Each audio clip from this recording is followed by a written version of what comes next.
یوم ولادت تو اس وقت تھا جب نبی کریم علیہ السلام تشریف فرما ہوئے، دنیا میں جلوہ گر ہوئے، تو بس اسی سال خوشی ہونی چاہیے تھی. ہر سال، اب اس سال بھی 12 ربیع الاول آئے گی تو خوشیاں منائیں گے، اگلے سال آئے گی، اس سے اگلے سال آئے گی، تو یہ ہر سال کا کیا معاملہ ہے؟ دیکھیں، عقل و نقل کے خلاف ہے. اچھا. یعنی اگر آپ نقلی دلائل یعنی جو قرآن و حدیث میں موجود ہیں ان کو دیکھیں گے اور عقل کے اعتبار سے بھی دیکھیں گے تو دونوں اعتبار سے یہ اعتراض بالکل بیجا اور غلط ہے. کہ اول تو ہم آتے ہیں حدیث کے اعتبار سے. مسلم شریف کی مشہور حدیث مبارکہ، نبی کریم صلی اللہ علیہ وسلم ہر پیر کو روزہ رکھتے تھے. سوال کیا گیا کہ آپ ہر پیر کو روزہ کیوں رکھتے ہیں؟ آپ نے وجہ بیان کی کہ فیہ ولدت، اسی دن میں پیدا ہوا، وفیہ انزل علیہ، اور یہی دن تھا کہ جس میں مجھ پر وحی یعنی پہلی وحی مجھ پر نازل ہوئی. نبی کریم صلی اللہ علیہ وسلم نے گویا کہ اس اعتراض کا خود ہی جواب ارشاد فرما دیا کہ بھئی پیدائش تو پہلے پیر کو ہوئی تھی، ایک ہی دفعہ، اب ہر پیر کے دن کیوں روزہ رکھا جا رہا ہے؟ ہر پیر کے دن روزہ رکھ کے اس دن کو منایا جا رہا ہے. پہلی وحی تو پیر کے دن نازل ہو گئی تو وہ خوشی کا دن تھا. اب ہر پیر کو اسی انداز میں روزہ رکھنا، یہ کہاں کی خوشی کا انداز ہوا؟ تو نبی کریم صلی اللہ تعالیٰ علیہ وسلم نے خود ہی ارشاد فرما دیا کہ جب وہ اس دن خوشی مل گئی تو گویا کہ وہ دن جب بھی آئے گا وہ خوشی والا دن ہے.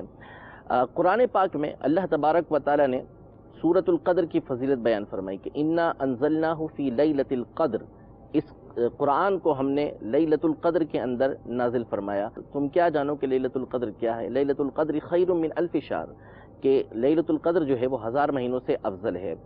اب قرآن کا جو نزول ہوا لیلۃ القدر میں کب ہوا؟ وہ تو ایک ہی مرتبہ ہوا. صحیح، ایک ہی مرتبہ قرآن نازل ہوا، یا قرآن کے نزول کی ابتدا ہوئی، یا دیگر اقوال کے مطابق لوح محفوظ سے پہلے آسمان پر قرآن پاک نازل کیا گیا، وہ تو ایک ہی مرتبہ ہوا. اب ہر سال لیلۃ القدر کو یہ منایا جا رہا ہے، اس کو احادیث کی روشنی کے اندر تلاش کیا جا رہا ہے. تو خود احادیث طیبہ کے اندر موجود ہے کہ لیلۃ القدر کو آخری عشرے کی طاق راتوں کے اندر تلاش کرو. حالانکہ نزول قرآن تو ایک ہی مرتبہ ہوا تھا، لیکن اس کے باوجود ہمیں حکم یہ ہو رہا ہے کہ ہم نے ہر دفعہ ڈھونڈنی ہے اور یہ فضیلت ہم نے حاصل کرنی ہے. اسی طرح اگر دنیاوی اعتبار سے ہم دیکھیں تو جس دن میری ولادت ہوئی، آپ کی ولادت ہوئی، یا کسی اور کی ولادت ہوئی، کیا اس کی سالگرہ نہیں منائی جاتی؟ دنیاوی اعتبار سے، دینی اعتبار سے ہر کوئی مناتا ہے.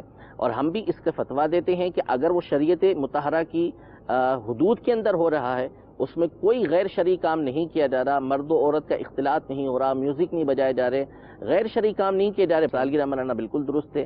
تو حقیقتاً نبی کریم صلی اللہ تعالیٰ علیہ وسلم کا دن جو منایا جا رہا ہے اس میں تعظیم والے الفاظ استعمال کیے جا رہے ہیں، جشن ولادت کے، یوم ولادت کے، ایک تعظیم کا انداز اختیار کیا جا رہا ہے. ورنہ وہی سالگرہ کا لحاظ ہے کہ حقیقتاً یہ ہوا کرتا ہے. اور یہ بالکل ظاہر ہے کہ ہم دیکھتے ہیں کہ دنیا کے اندر جو ہے وہ دنیا سے رخصت ہونے کے بعد بھی کئی لوگ ہیں کہ جن کی تاریخ ولادت پر بھی خوشی منائی جاتی ہے. تو نبی کریم صلی اللہ تعالیٰ علیہ وآلہ وسلم کی دنیا میں پیدائش یہ جس دن ہوئی وہ دن ہمارے لیے برکت والا ہوا.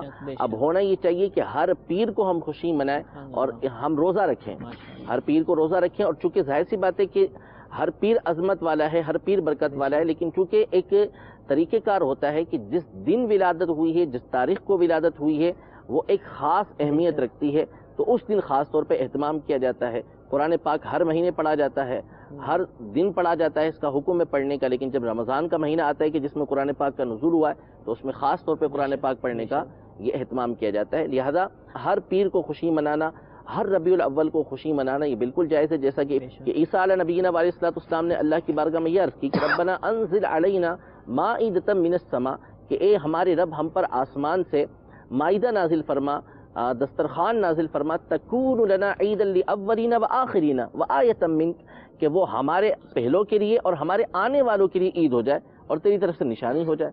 تو مائدہ کا نزول تو ایک ہی دن ہوا، اسی دن کھایا گیا. تو آنے والوں کے لیے کس طرح کی عید؟ وہ اس طرح کی عید کہ ان کے آباء و اجداد کے اوپر اللہ کی نعمت ہوئی، اللہ تبارک و تعالی نے ان کے آباء و اجداد کو معجزہ دکھایا، عیسیٰ علیہ السلام کا معجزہ دکھایا، نعمت کی، تو اس لیے آنے والوں کے لیے بھی وہ عید ہو گئی. تو اسی طرح نبی کریم صلی اللہ تعالیٰ علیہ وآلہ وسلم کی ولادت اگرچہ کہ ظاہر ایک ہی دن ہوئی ہے، لیکن ہر سال جو ہے وہ ہمارے لیے خوشی کا دن یہ بنتا چلا جاتا ہے. اور بھی قرآن و حدیث کے اندر غور کرتے چلے جائیں گے تو اس کی مثالیں ملتی چلی جائیں گی.